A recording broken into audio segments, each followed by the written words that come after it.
26, caballeros y escuderos. El primer oficial del Pequod era Starbuck, natural de Nantucket, y cuáquero por descendencia.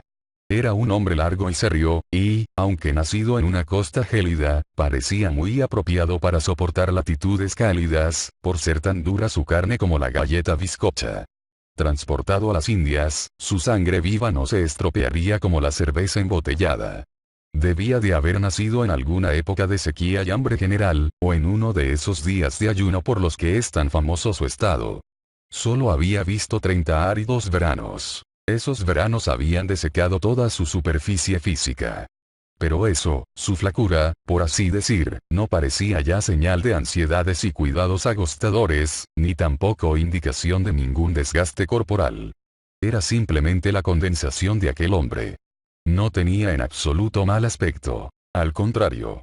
Su pura y tensa piel se le ajustaba de modo excelente, y apretadamente envuelto en ella, y embalsamado en fuerza íntima y en salud, como un egipcio revivido, Starbuck parecía preparado a soportar largas épocas venideras, y a soportarlas siempre como ahora. Pues, con nieve polar o sol tórrido, como un cronómetro patentado, su vitalidad interior estaba garantizada para salir adelante en todos los climas.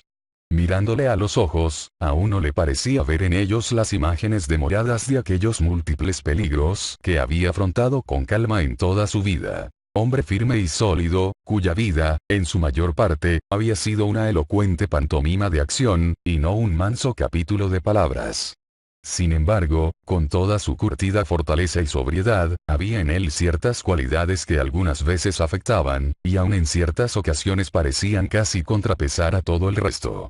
Insólitamente concienzudo para ser un marinero, y dotado de honda reverencia natural, la soledad salvaje y acuática de su vida le inclinaba fuertemente, por tanto, a la superstición, pero a esa suerte de superstición que en ciertos caracteres parece proceder más bien de la inteligencia que de la ignorancia. Lo suyo eran portentos exteriores y presentimientos interiores. Y si a veces esas cosas doblaban el hierro soldado de su alma, los lejanos recuerdos domésticos de su joven mujer y su hijo, en el cabo, tendían mucho más a desviarle de la rudeza originaria de su naturaleza, y abrirle aún más a esas influencias latentes que, en algunos hombres de corazón honrado, refrenan el empuje de la temeridad diabólica tan a menudo evidenciada por otros en las vicisitudes más peligrosas de la pesca de la ballena. No quiero en mi bote a ninguno, decía Starbuck, que no tenga miedo de la ballena. Con eso parecía querer decir no solamente que el valor más útil y digno de confianza es el que surge de la estimación realista del peligro encontrado, sino que un hombre totalmente sin miedo es un compañero mucho más peligroso que un cobarde.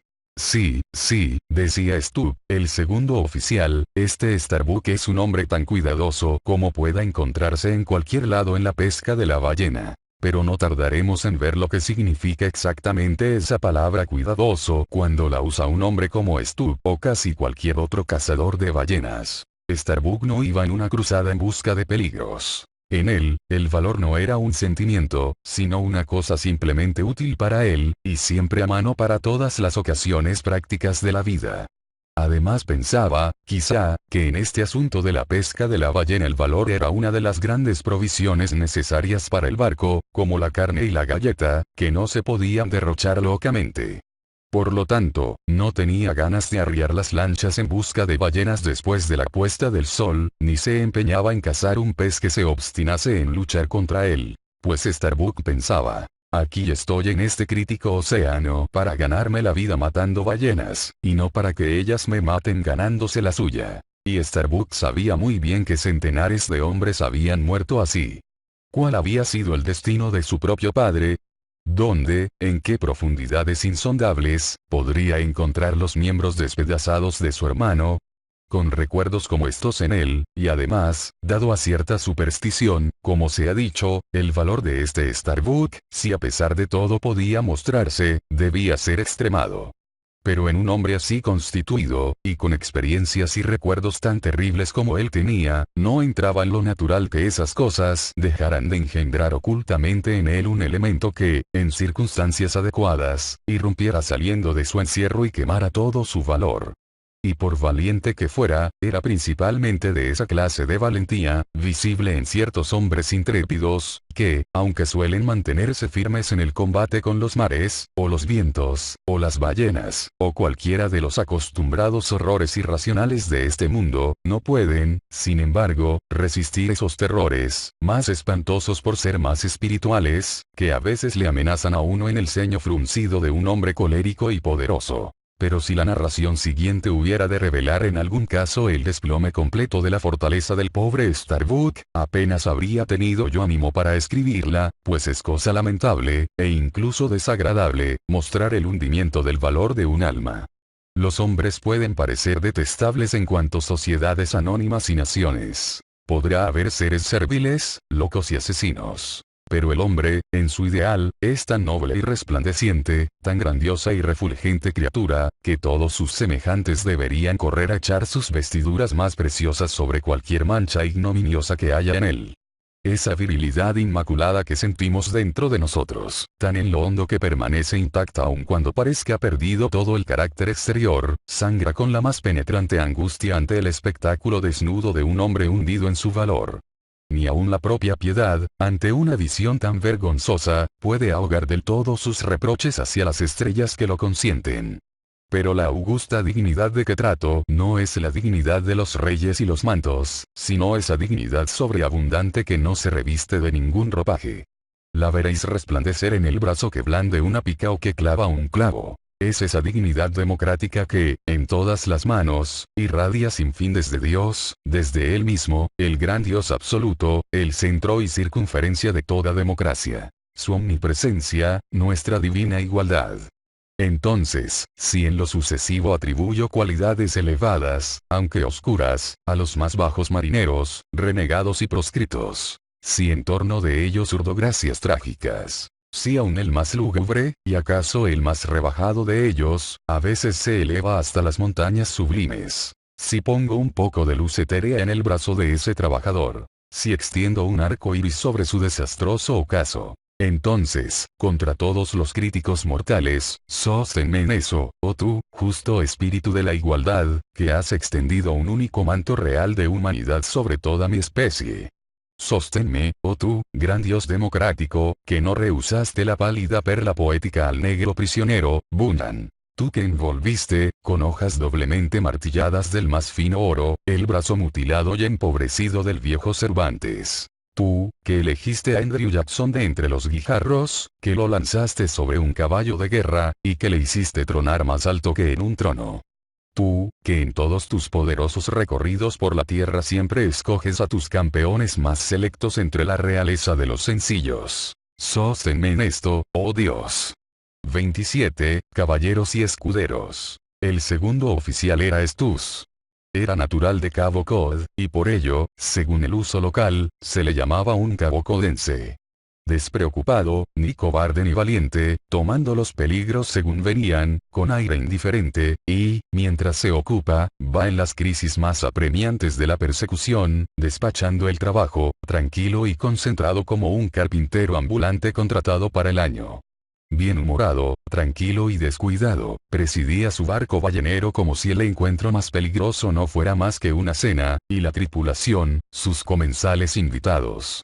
Era tan meticuloso en cuanto a los arreglos de comodidad de su parte de embarcación como un viejo cochero de diligencia en cuanto a lo confortable de su pescante. Al acercarse a la ballena, en el mismísimo apretón mortal de la pelea, manejaba su inexorable arpón con frialdad y al desgaire, como un ojalatero que silba mientras martilla. Canturreaba sus viejas melodías de rigodón mientras estaba flanco a flanco del más furioso monstruo. La larga costumbre, para este Stubbs, había convertido las fauces de la muerte en una butaca.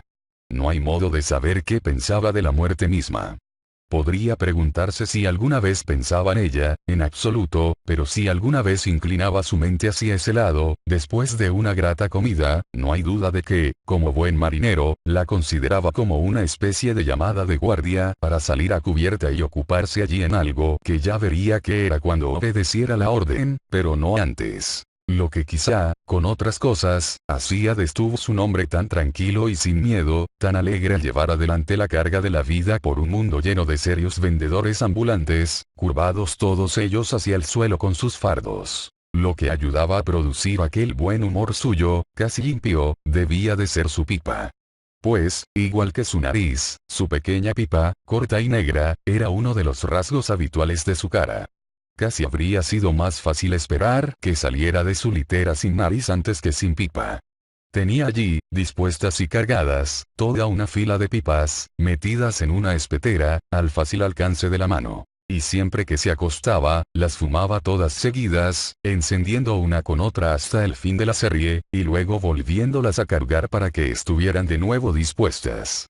Pues cuando se vestía, se ponía la pipa en la boca antes de meter las piernas en los pantalones. Digo que este modo continuo de fumar debía de ser, por lo menos, una causa de su disposición peculiar, pues todos saben que este aire terrenal, en tierra o a flote, está terriblemente infectado de las miserias sin nombre de los innumerables mortales que han muerto respirándolo. Y del mismo modo que, en épocas de cólera, algunos andan con un pañuelo alcanforado en la boca, igualmente el tabaco de Stubus podría actuar como una especie de agente desinfectante contra todas las tribulaciones mortales. El tercer oficial era Flask, natural de Tisbury, en Martha's Vineyard.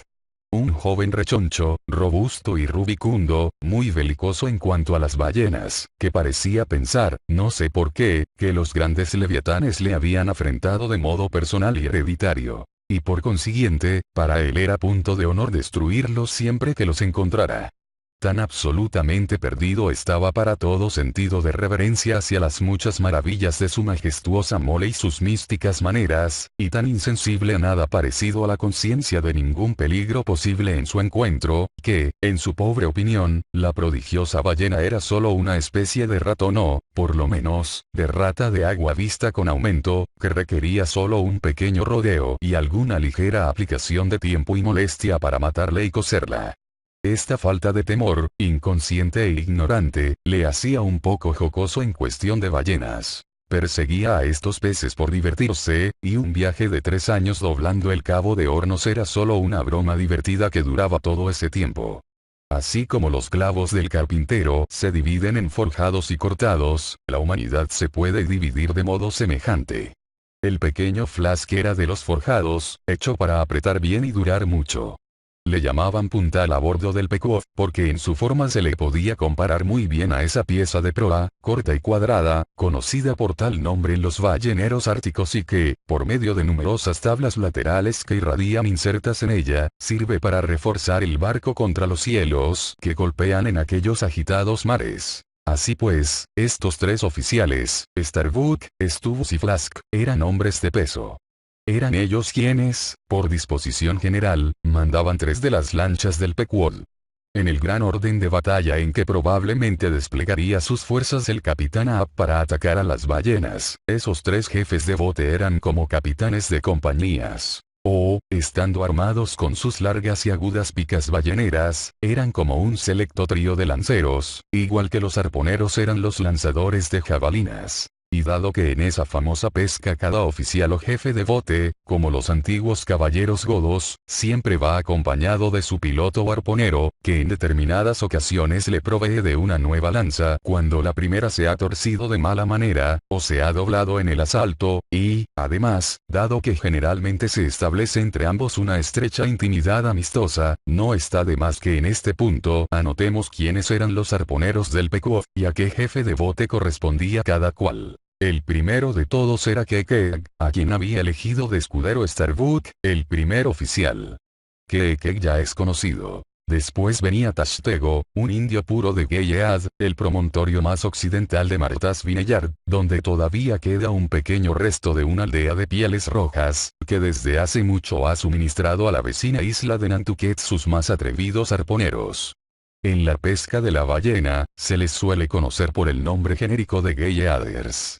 El pelo largo, lacio y negro de Tastego, sus altos pómulos huesudos, y sus ojos negros y redondos, para un indio, orientales en su tamaño, pero antárticos en su expresión chispeante, todo ello le proclamaba de sobra como heredero de la sangre sin adulterar de aquellos orgullosos y bélicos cazadores que, en busca del gran alce de New England, habían explorado, arco en mano, los bosques aborígenes de la costa.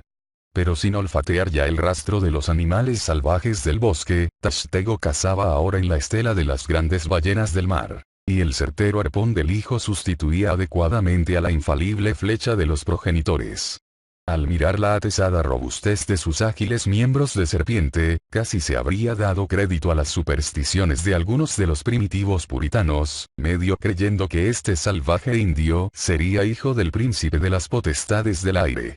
Tastego era el escudero de Stubb, el segundo oficial. El tercero de los arponeros era Dago, un gigantesco salvaje negro como el carbón, con ademanes de león. Un áspero en su aspecto.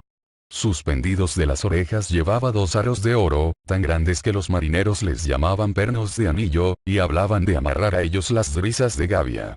En su juventud, Dago se había embarcado voluntariamente a bordo de un ballenero que estaba anclado en una bahía solitaria de su costa natal. Y como nunca había estado en otra parte del mundo sino en África, en Nantucket y en los puertos paganos más frecuentados por los balleneros, y como durante muchos años había llevado la valiente vida de la pesca de la ballena en barcos de propietarios insólitamente atentos a la clase de gente que embarcaban, Dago conservaba todas sus virtudes bárbaras, y, erguido como una jirafa, daba vueltas por la cubierta con toda la pompa de sus 6 pies y 5 pulgadas, sin calzado. Había una humillación corporal en levantar la vista hacia él, y un blanco ante él parecía una bandera blanca acudiendo a pedir tregua a una fortaleza. Es curioso decir que este negro imperial, Áspero Dago, era el escudero del pequeño Flask, que parecía un peón de ajedrez a su lado.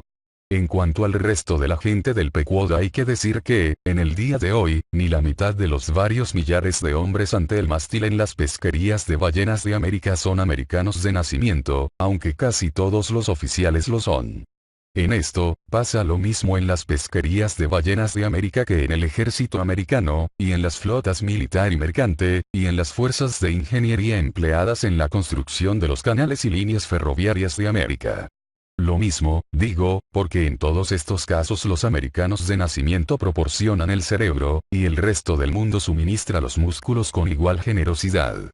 No escaso número de estos marineros balleneros pertenecen a las Azores, donde tocan frecuentemente los barcos de Nantucket en su viaje de ida para aumentar sus tripulaciones con los curtidos campesinos de aquellas rocosas orillas.